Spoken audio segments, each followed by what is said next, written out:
Hello, everyone. We have a distinguished group of lady entrepreneurs tonight from Aviatra and also from the Entrepreneur Center. So first, we have Robin Gentry McGee. Robin's illustrious career has spanned 30 years in the health and wellness industry. Her passion for organic whole foods nutrition is overwhelmingly apparent to anyone she meets. Her accomplishments include a very successful catering and private chef business, launching Just Great Foods, a retail line of plant-based foods, and eventually launching Just Great Foods Cafe and Catering. In 2006, after her father was injured in an accident, Robin turned her focus and utilized her vast knowledge of healthy food in a quest to help save her father's life. This led her on an entirely new journey where she began to dig deeper into the healing properties of food. During this time, Robin attended a number of food as medicine and healing food certification courses and used this knowledge in working as a certified health coach in addition to continuing to address some of her father's health issues through nutrition. In 2013, Robin launched Nutritional Medicinals, LLC, after she successfully developed the world's first organic whole foods internal nutrition product that she ultimately created for her father. Robin fulfilled her vision of changing clinical nutrition worldwide with the launch of her products, Liquid Hope and Nourish. Robin sold and exited the company in late 2018. Welcome to the panel today, Robin Gentry McGee. We have Katie Hill. Katie is an entrepreneur in residence at the Entrepreneur Center here at the Hub. She founded the Commuter Ads, a first-to-market digital transit media company based in Dayton, currently serving 14 cities, reaching over 300 billion impressions annually, where she raised $2 million in venture capital and other startup funding. In 2017, she was awarded Alumni Entrepreneur of the Year.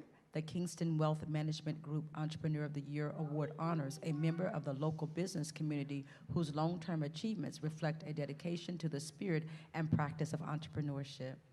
In 2011, she was awarded the Stone Award for Innovation, and 2009, the University of Dayton Business Plan competition. Having built and founded a successful tech business in Dayton, Katie knows the ins and outs of our startup scene.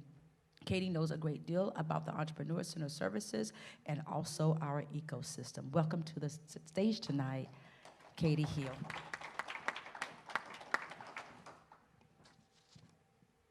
Pamela Macbeth. Pamela is the founder and president of Cincinnati-based consulting firm, The Regal Group, where she and her team offer solutions in business strategy, sales and marketing, and business development for existing businesses, startups, and acquisitions. A national consultant in compliance and risk management, Pamela served as Chief Executive Officer for the National Cannabis Risk Management Association, a nonprofit that provides innovative risk management and insurance solution to businesses in the cannabis industry. In addition, Pamela is a certified talent optimization consultant through the Predictive Index and specializes in helping organizations align business strategies with their people strategy by creating high-performance teams to drive business results. She is a published author and speaker in her area of expertise. Welcome to the stage tonight, Pamela Macbeth. After a family vacation, Melanie Sedigren. After a family vacation to Italy, Melanie fell in love with the fresh olive oils that taste so different from those in the U.S. She found that each meal in Rome and Tuscany was delicious and was served with olive oils that were so unique and pungent. It all came down to one key difference. The olive oils in Italy are fresh. In the U.S., the olive oils we purchase from the big box grocery stores have often sat for a year on the warehouse shelf in a clear plastic bottle under fluorescent lights. These olive oils have no health benefits left, and they are absolutely void of flavor. Some are even rancid. Woo!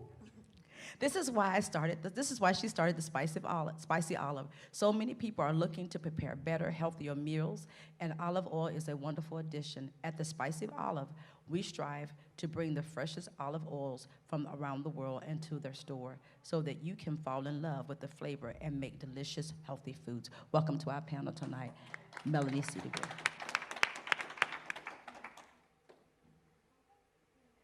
As you can see, we have a wealth of knowledge on our panel tonight, so we're going to allow them space to answer the questions, so we're going to get started. Our first question tonight for you: what were your expectations when you started your business? Did you know you had $1 million idea? Was your product or service a niche offering to the marketplace? Or was your product an industry disruptor? I know it's kind of but it's a little bit for each of you, but we're going to start with Robin and go down. Which questions do you want me to answer? What were your expectations? I did not have any expectations, honestly. I thought I'd have a little tiny business that I ran out of my home. And once I started getting deeper into the business and started growing rapidly, that was a surprise to even me.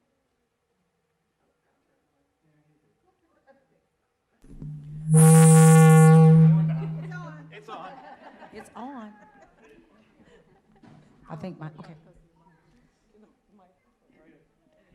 Okay. All right. And since I know a little bit about your company, just a little bit, guys, was your product a disruptor to the industry? Yes. Yes. Very much so. And you had no idea it was $1 million idea, and so it was a niche, Very niche, much niche. so. niche product as well. Yes. Tamala, what were your expectations? Let's see if I can do this without deafening anyone. How's that? You know, my first expectation was around, honestly, my children. I had girls, and I wanted, I have over 30 years of healthcare operations and finance, and I wanted to do something that I could, if I wanted to, be at home when they walked through the door. So that didn't mean every day, but I really wanted some choices.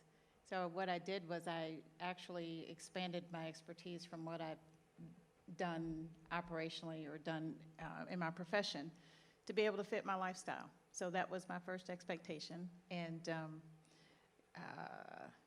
didn't meet that, I don't think, too often. You know, we travel, do that sort of thing for work, but did give a lot more control and access that I had wanted in the beginning. So was it a niche? It was only in the sense of how I think I expanded risk and talent into different industries. And that being one of the major needs across industries, then it gave me the ability to fit into different types of industries and not to be locked into one. Was it a disruptor? I feel that when we are able to make talent decisions for our companies based upon data, then we're able to be disruptive and innovative within our own companies. And in that sense, it was a disruptor. Good. Melanie, do you consider, what was your expectations? I expected to open an olive oil store and sell olive oil, and based on rent and, you know, buying your cost of goods sold and all those things, my projection was if we could sell $300 worth of olive oil a day, we would be profitable. And I kind of was like, how are we going to sell $300 worth of olive oil a day? I just, you know, and now to look back at that, it just makes me almost kind of chuckle sometimes. And so I didn't expect to be where I am at all. It just, and we just celebrated our 9th anniversary, so it took us a while to get to where we are, but it's a wonderful thing.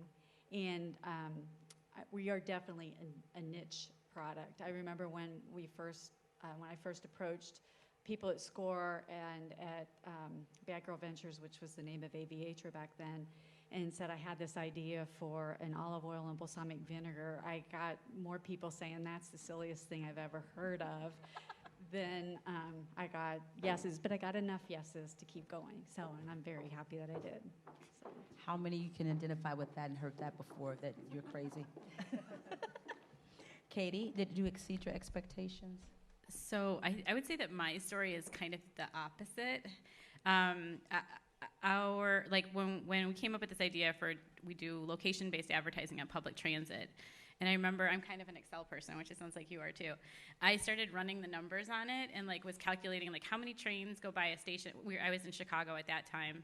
How many trains go by a station during the day, and every 3 minutes, and there's how many people on it. And I was my spreadsheet was blown up, and it looked I was we've got a $25 billion idea here, if we just charge 1 cent for each one of these impressions.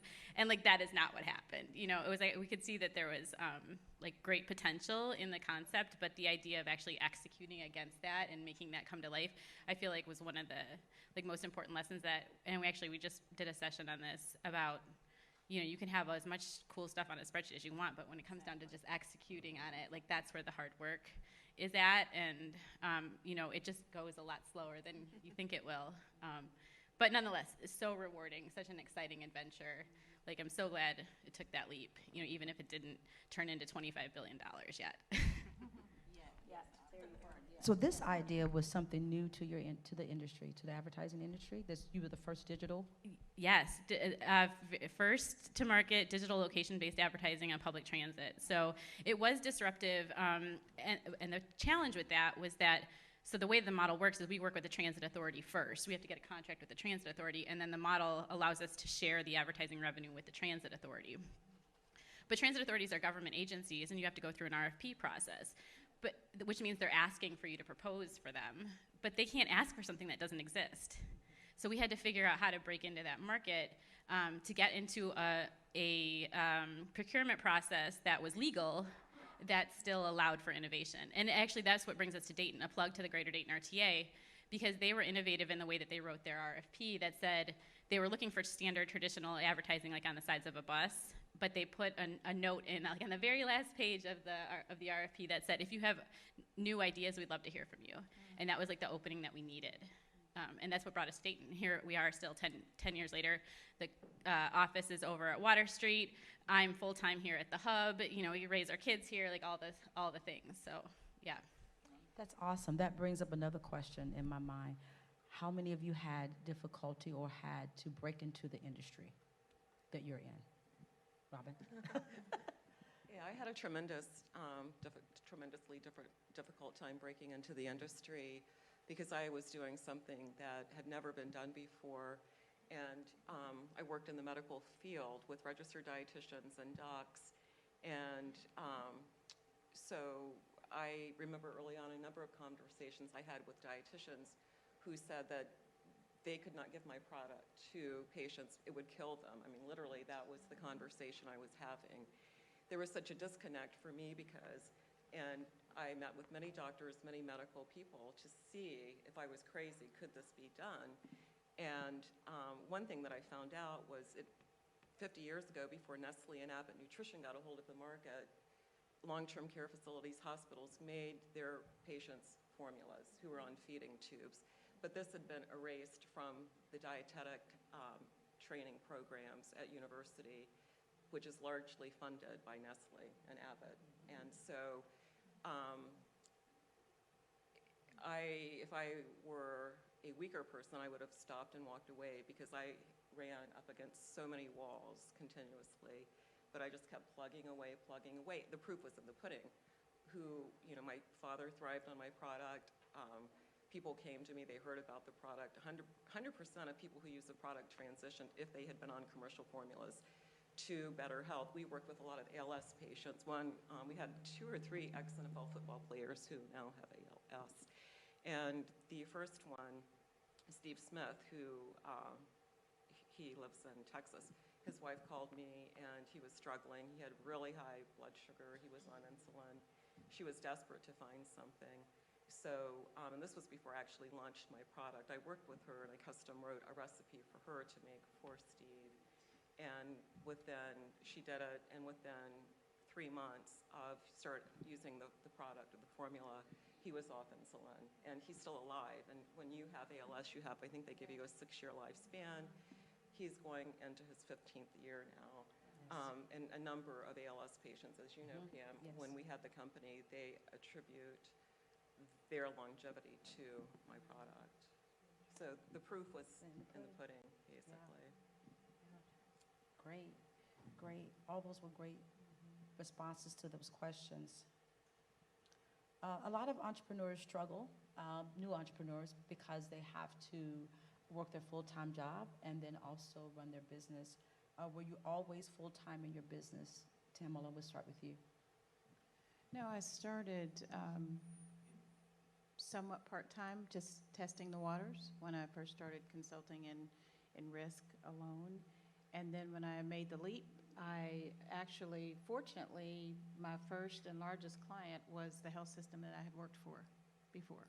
So I would say to those of you who are looking to transition from where you're employed now into your own business, is it's really important that you don't burn bridges and that you see where you are right now. Sometimes we can get frustrated and we just like, oh my God, I just want to do this. I want to be my own boss. I want to set my own times. I want to do all of that.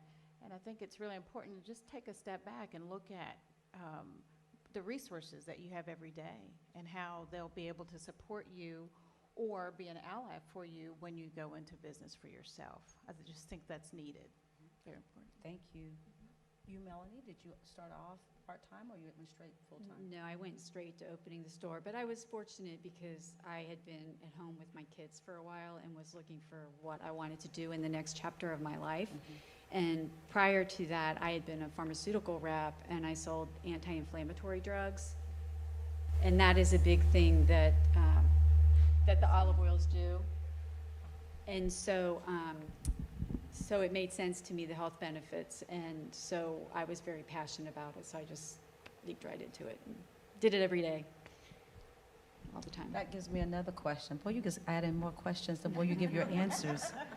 Did your business, did it start from a passion or you just saw a need in the market? So you, obviously, when you tasted the difference and understood the health benefits, as you just said, with olive oil, that gave you passion for this. Did each of your your company start, your business start from a passion? And we'll get back to.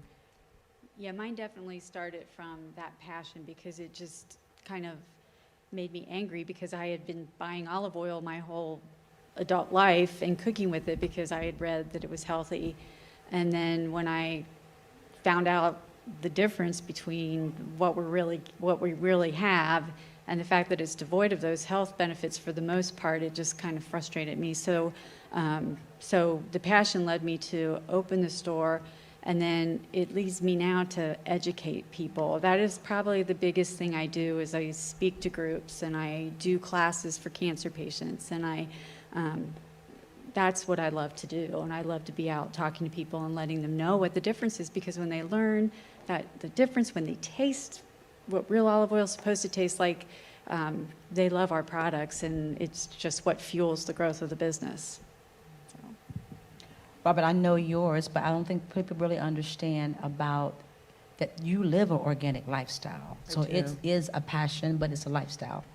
It is, yeah. And I think what drove my passion for doing what it took to get the product on the market, when I realized they were pouring corn syrup solids and sugar into the stomachs of people who are sick and dying and expecting good outcome, that was definitely lit a fire, a huge fire.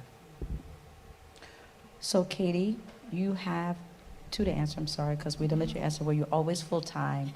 And was your company, did you start it out of passion or did you just see a need in the marketplace? So I was part-time to start. Luckily, I was in advertising already. I was working at an ad agency. So that experience lent itself to building the business. And my bosses knew that I had something on the side, and they were super supportive. So that was great until actually the time came that we got the contract in Dayton.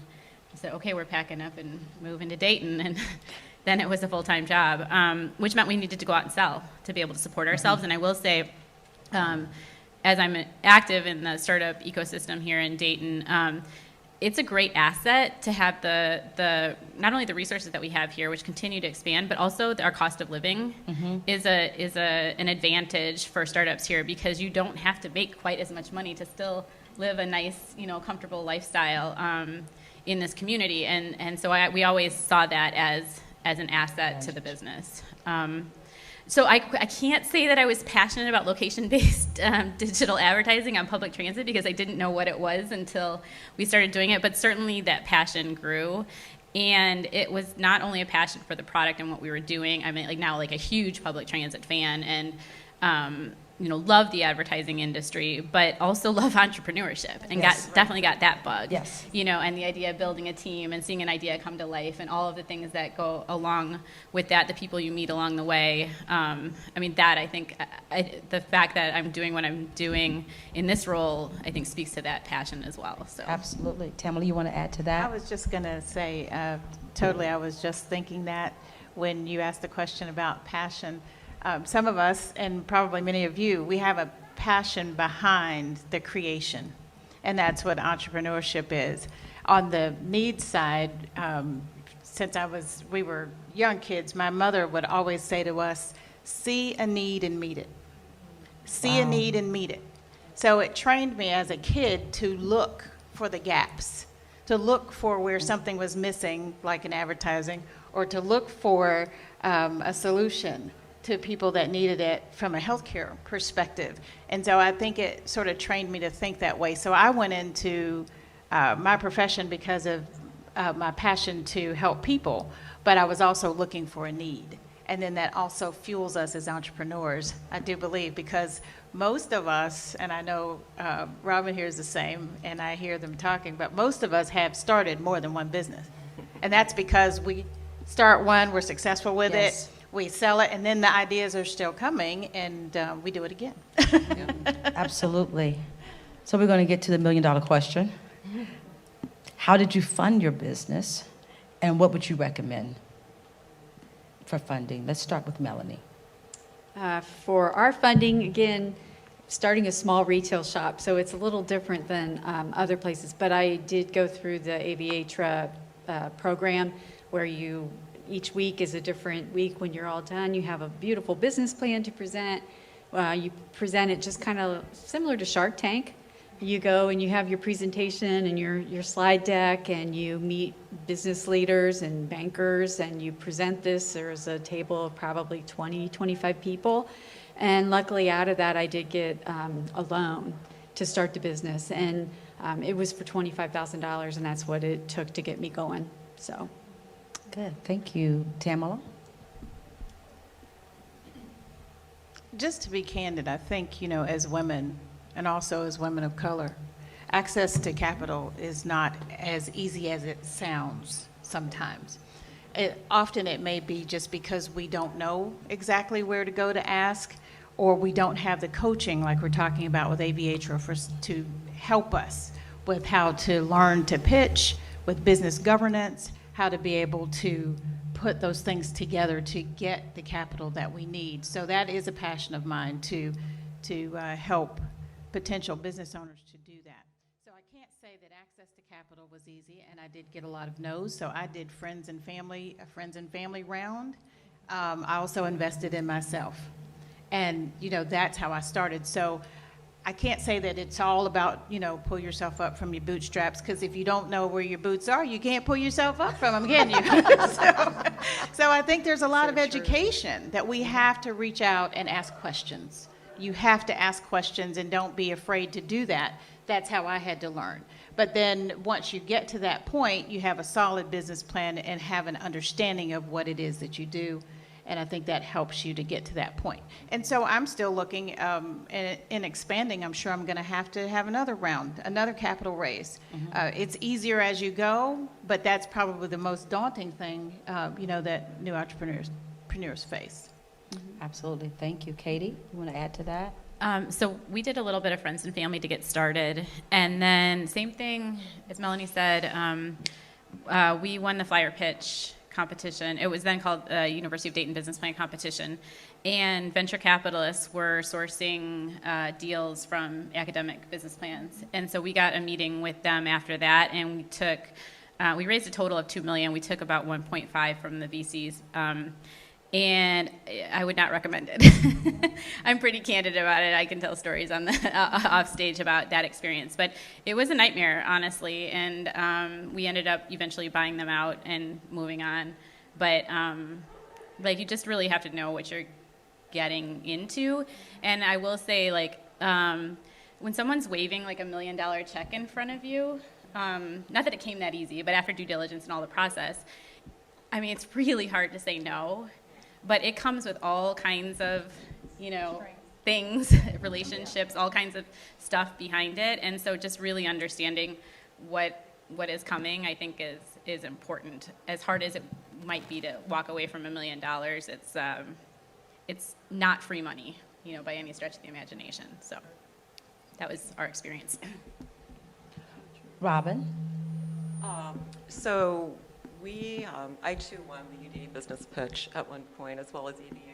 When they were Bad Girl Ventures, there was a $25,000 prize at that point in time. And then I was doing private chef work at the time, and I had a client that really wanted to invest in this dream. And this was 6 years before we ever launched. And so I'm like, sure, I'll take $50,000. I wasn't quite sure how, I was ever going to pay her back. But, and then, so aside from that, we self-funded up until 2.5 years being in business. And then I actually had a number of people who came to me wanting to invest in the business. And one gentleman, his wife had glioblastoma, and a neurosurgeon who is a friend of mine was the doc who performed the surgery, and she was not doing well after her surgery with her health, and so he suggested my product anyway. The gentleman called me, wanted to meet with me. His wife started doing so well on the product, and he requested investing, and we were ready to launch internationally at that point in time, and I knew there would be a lot of legal work, and I wanted a nest egg, and so I felt it was really important to have some money in the bank. Even though my CFO said, you can continue to self-fund, but I'm like, no, we really need this because, I'm nervous. I will say when we sold the business, so it was 1.6 million we raised overnight without even trying, and I still had the money in the bank when we sold. My goal was to keep the money in the bank and not spend it, and we still had that 1.6 and more in the bank when I sold the business. So, but I would not take on venture or even angel investors, and I would not have taken the money because I had enough meetings with them to know that it was not a road I wanted to go down. Wow. Thank you guys for being so honest and transparent in your answers and the advice that you're giving our attendees tonight. So when we're thinking about the big term scalability and scaling your company, how soon did you know, or how soon did you see growth? And what would be a realistic expectation if that exceeded that for a business owner today? We'll start with Katie. So we saw pretty good growth early, but it's on a relatively small scale. I can't remember exactly what the numbers were, but I remember that was what caught the VC's eyes. We had that hockey stick type growth, but it might have been from $50,000 to $150 to $300 or whatever. So it wasn't huge numbers, but it was rapid straight out of the gate. And then as far as what to expect, I mean, it's a function of your business. I do strongly recommend doing really thoughtful pro forma projections before you get started to at least have some sense of where you want to go. And then use that as a target each month about what you're trying to achieve. And you can always, of course, readjust as you learn more, but at least you have some sense. I think that's really important. And then that, to me, is your expectation. And those expectations are different for every business and for every business owner. But I think starting there is a really prudent place to start. Thank you. Now, Melanie, I know you have 3 locations, correct? Yes. So can you share some of your growth? Yeah. So the first store in Westchester opened in September of 2012.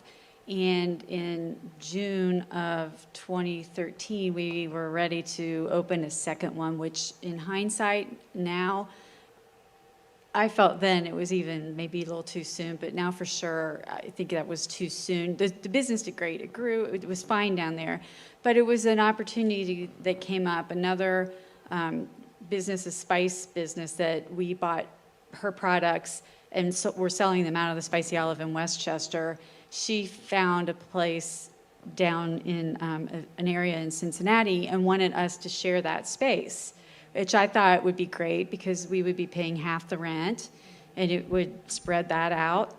The problem was her business was a franchise and mine's not. So I can do whatever I want to do, but she can't. And in order to hold that space, we kind of got pushed into signing some paperwork with the landlord, which I wouldn't have done now. I'm smarter than I was back then. But anyway, the whole thing kind of fell apart because we could never get an agreement with the franchise people. And so the Spicy Olive ended up taking on that whole space, which was, it did fine. It was a profitable store. It was just probably a little more rent. And the other thing is, like, I don't know what kind of businesses you guys are considering, and if anybody ever wants to talk to me about like retail spaces and landlords and how all this stuff works, because I struggled when I was starting the business to find someone to kind of mentor me or explain how this all works or to help me. And I have a wealth of knowledge now, and I'm really happy to share it. So that's that one opened in 2013, and then in 2015 I opened a third one. That's when I entered the Dayton area, and I opened a store in Austin Landing. And again, it's the same kind of thing. I'm getting better at negotiating these leases and all this stuff, but you have to be careful when you're going into like a new development because you just really don't know what it's going to be like. They don't have that track record. So the other thing I'll say is don't be afraid. You know, if you do those things, learn from it. Like all three of them were profitable, but I compared them to what my Westchester store was doing, and those other two locations were not doing it. And that's what I wanted. And so I was not timid about approaching the landlords and asking, you know, for help, or can we get a reduction on this, or can we do this? Because they want you to be successful too. Because if you're not successful, you're not going to be paying that lease. So it's a mutual interest between the two of you. So don't be afraid to talk to them or approach them or see what you can work out together, because they're probably going to be a little more willing to do stuff than you think. So don't be afraid. And then COVID came. Then I got a real strong backbone because you know, you can't, when your businesses are closed and you can't have customers coming in the door, you can't be paying these rents. And I had my Westchester store that does great, and those landlords are like, don't worry about it, you know, just until the businesses can open back up, don't pay rents, we'll add it on to the end of your lease, which is fair, and I loved that they were willing to do that. But then I had other landlords that, you know, weren't quite so flexible, and I was kind of like, you know what, I'm kind of tired of this. So I pulled out of 2 stores during COVID, which is kind of crazy. But I did. I relocated. I built out 2 new stores. I signed 2 new leases. I pulled out because I wasn't happy with the rents I was paying and how those landlords were treating me, and moved. So now I'm in Oakwood up here in Dayton instead of Austin Landing. And I moved out of a suburb of Cincinnati to a different one. And the new stores are doing great and everything's really good, and I'm really happy. So don't be afraid to make changes. Just because you set your business up one way doesn't mean that you can't change it and do something different. Every day that you're in business, you're learning and you're changing, and you have new perspectives and more knowledge, and you learn and just use that knowledge, and don't be afraid to ask questions and push for what you want, because chances are you'll get it. So, yeah. Thanks for sharing. I kind of figured that was for you, Tay. Pamela. I would just say that if your business, it's an individual decision based upon, you know, scaling, because scaling is growth, but it's about efficiency. You know, you get nothing out of, as she's explaining, you could open 5 stores, but if you can't afford to run them, you know, then so you have 5 stores. You know, your bottom line is suffering. So you want to look at economies of scale. So you're looking at efficiencies. And if you haven't built those efficiencies in one store, then you're going to take the same mistakes every time, you know, over and over and over. So I would say first, before, you know, you want to scale to where you feel you want to go, not to just to where you are, but you definitely want to look at it holistically. And if you're in a service industry, and I'll speak from experience here, if your business is based upon you and what you do, you are finite. You can only do so much, and it can sound good, and people love your ideas, and you should do this, and then you should do that, but you only have one you when you start out. So first, don't set your business plan on you at 100% maxed out, because anything can happen. You know, you could pivot, anything changes within your family, you have to make adjustments, but just like I said, you're only one person. So when you look at scaling from a service industry, then you're looking at efficiencies around staffing and around what you need to do first. One of the things that I did as a consultant is that I initially I contracted with other consultants because the work was based upon a certain amount of hours that we were going to do or certain projects. So I might not have needed a full-time employee for 12 months, but I might have needed them for 9 or, you know, for 6 or 9. And so I was able to do that. So that is an option to, and it worked for me to start out like that. But I would just say first, make sure you're looking at it individually and realize that no matter how excited you are about your ideas, if you're in a service industry or if the idea is predicated upon you and your ability to do the job, do the work, then you want to really think about that as you talk about scaling. Thank you. Robin, how soon did you see growth?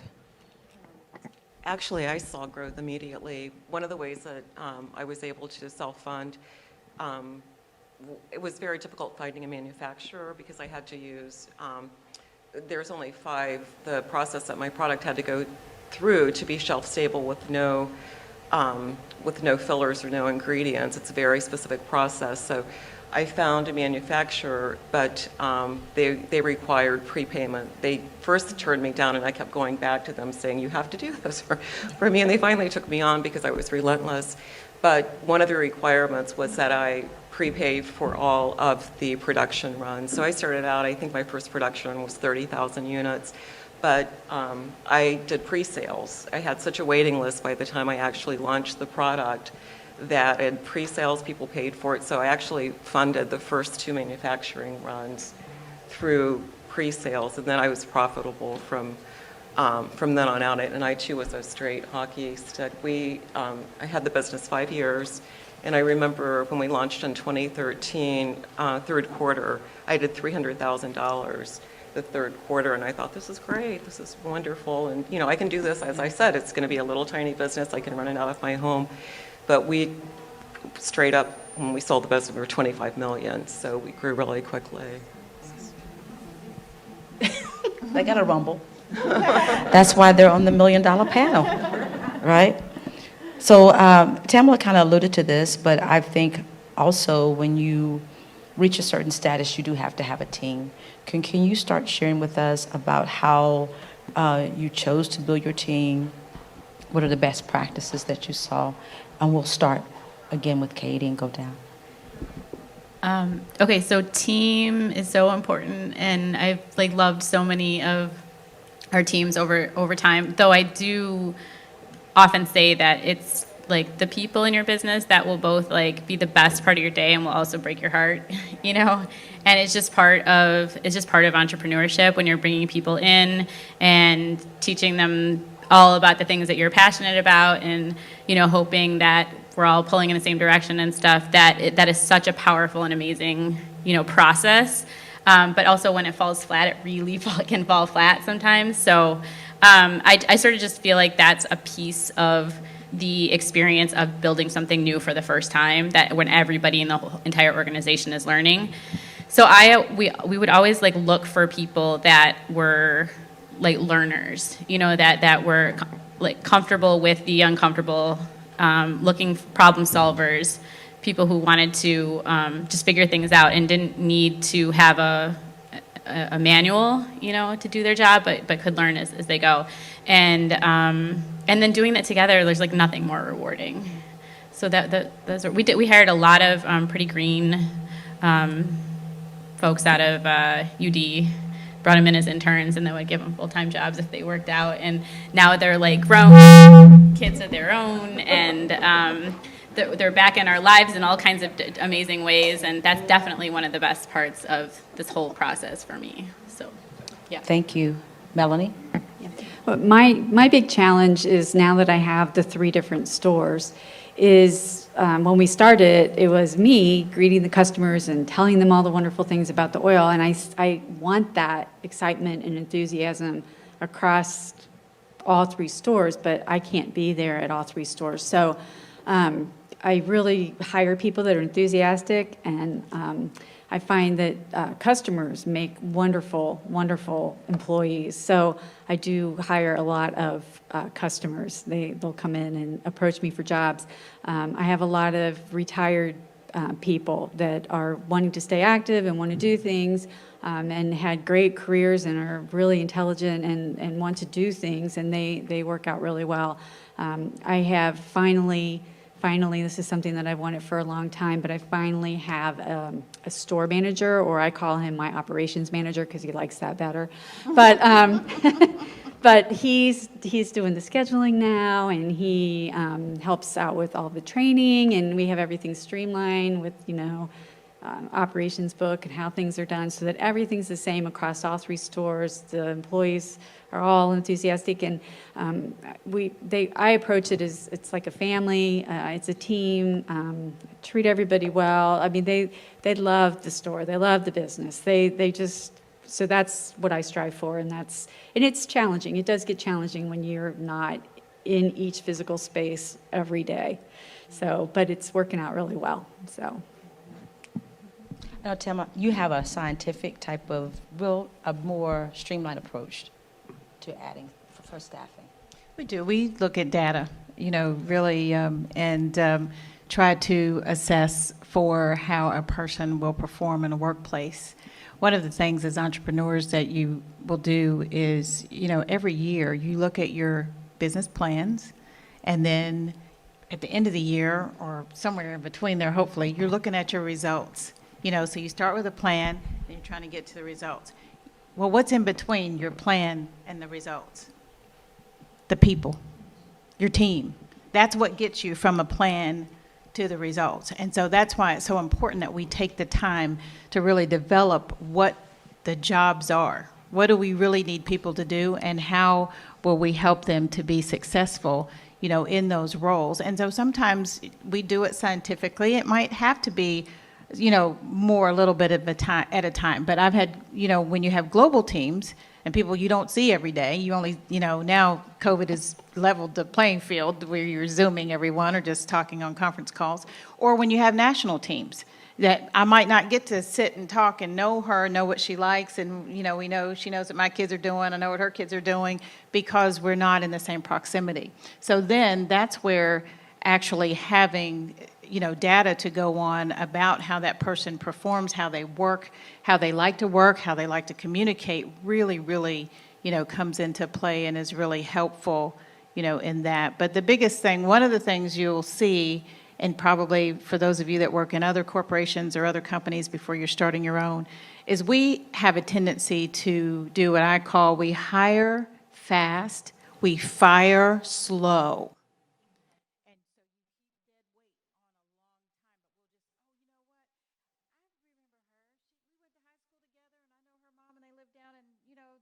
And we go to the same, and you hire them.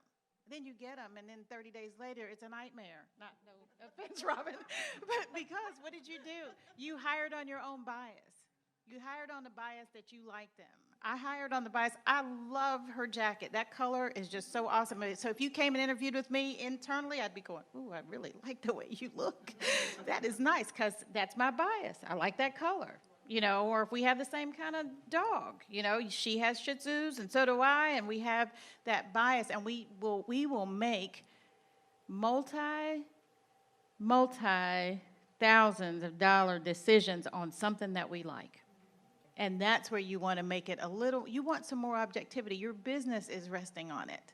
So it has to get beyond that a little bit. So remember that, hire a little slower, fire a little faster if it's not working out, and see if you can, because time is money. Time is money. So we need to make decisions, and we need to make great decisions based on data, and be glad to talk about that more, later or another time if anybody has questions. Thank you. Thank you. Bob. So I'm pretty much the opposite of my friend here. I hired based on my gut.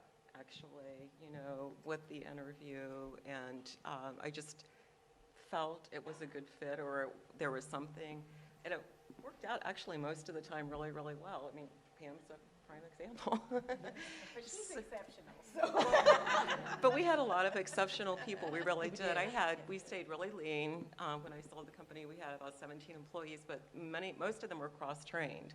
So once someone came in, they would learn 2 or 3 jobs, so if someone was out, they could pick up the slack. And the only one stipulation that we had was we made it very clear from the beginning, this is a no drama zone, because so many people bring drama into work. And that was one of the, if you bring drama into work, you will be fired, because we were too lean, we were too busy, and that's the other thing, about space. We stayed very small intentionally. Instead of running, even when we had the 17 employees, instead of running an office with, an office building with 17 offices, we had one huge room, everybody shared space. We had, some C people upstairs.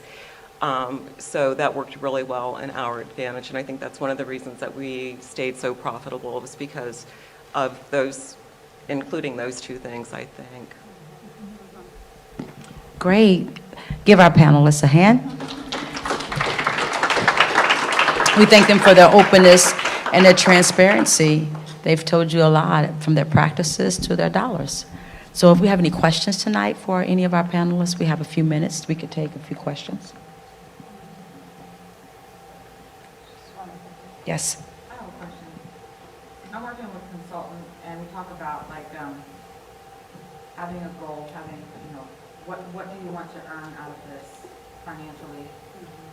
Is that something that you did? You had a goal in mind, and then you worked towards that? Did you break that down to what you need to make this X amount a month? Or what, did you see that and then work towards that? Was that something that worked for you as well?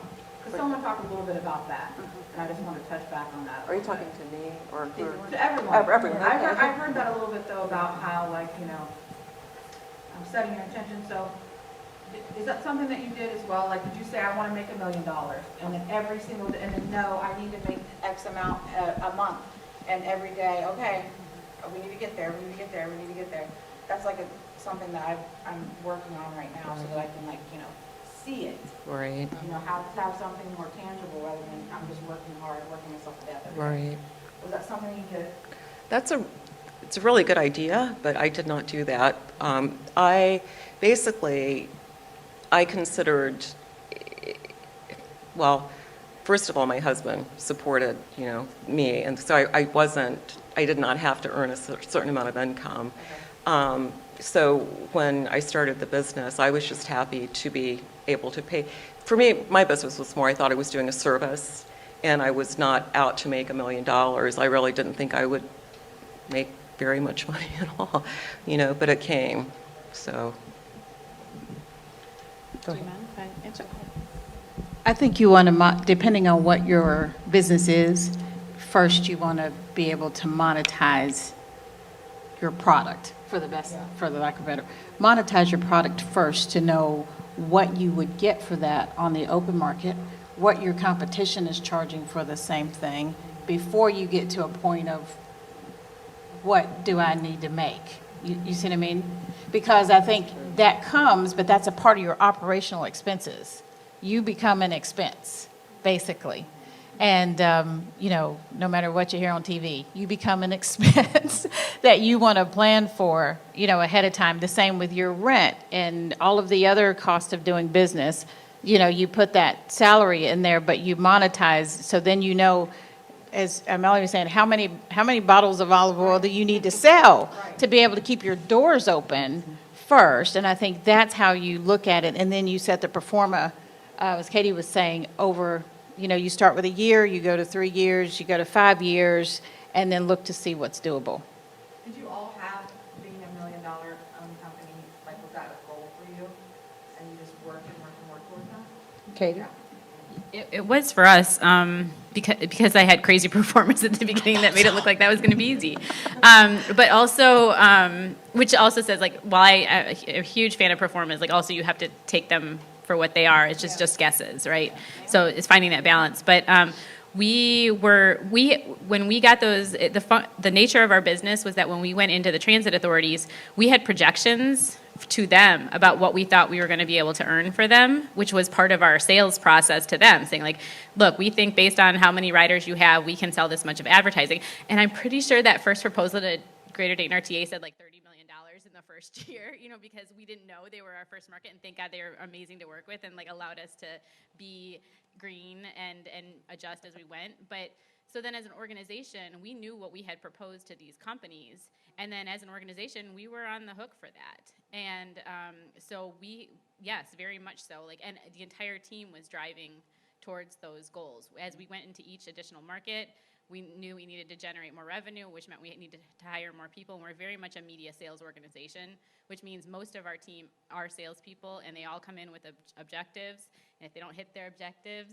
they kind of know they're not going to be with us too much longer. And then also, though, I will say that the sales team was everything to us. And those of us that weren't on the sales team understood that none of us got paid and none of us ate, and nothing happened in that organization without those amazing salespeople.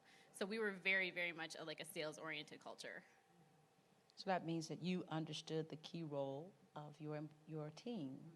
We didn't get that in the team building, but if that person has a key role, then they're important in how you hire them and integrate them into your team. You guys are just a wealth of knowledge. You want to add anything to that, Melanie, to what she was talking about, the planning for the $1 million? Yes. Yeah, no, I didn't, because I was opening one olive oil store, so $1 million wasn't wasn't anywhere. But when you open 3 stores, and then I also opened a wine shop, and that's kind of what put me over the top. So Entrepreneurs. yeah, so I just kept going. If there was an opportunity, I just hopped on it, and that's how it goes. So. Great. Any other questions? Yes.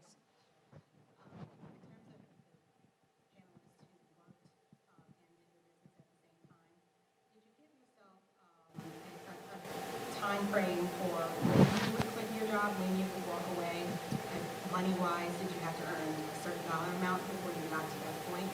And then secondly, did you do yourself, or did you go without pay until you made a certain profit? Anyone? Robin, you want to answer? Yeah, I didn't pay myself probably for the first year. And then I actually hired my husband from his job the second year. So, and what was I'm sorry, I didn't hear your first question. The first question was, if you were still working your normal job, how long did you give yourself before you decided that, okay, I made enough money, I can quit? Got it. For me, it wasn't working long enough to make enough money. I was doing health coaching at the time when I went, but for 8 years. It took me 8 years to actually get my product on the market, eight years of research and development. So I was working the entire time, and then I slowly, once I had physically had the product and could start selling the product, is when I transitioned away from health coaching. Okay. Anyone else? Were you working part-time and then? Yeah, so we were doing business planning for about a year. But then we had that sort of big leap forward when we got the first contract. So that was what allowed me to quit and move. That was sort of an all-in moment, putting all the chips on the table. So not all businesses are of that nature, but for me, that was my experience.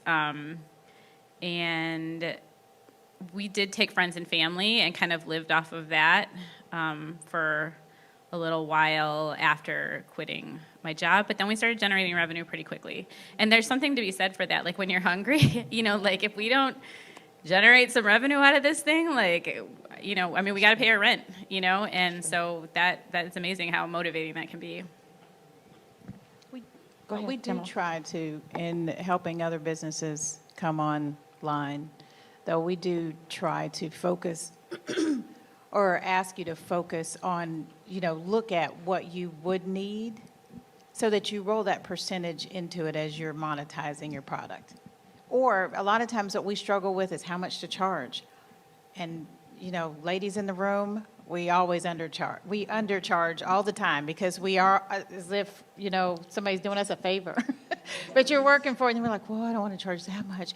Oh, I don't know, maybe it shouldn't be that much. And then, your counterparts are charging twice what you're charging and getting paid. for it. And we'll give you a discount. Well, no, we won't. So you have to get to a point, but never discount what you offer. You might lessen the hours, but your price is your price, and that's why I say it's good to think about that and your own salary as you go into it, so you don't discount your worth. Very good. I think we are out of time because we are now at 6 o'clock. We did good. So thank you so much for attending our $1 Million Women Entrepreneurs panel, and thank you to our panelists.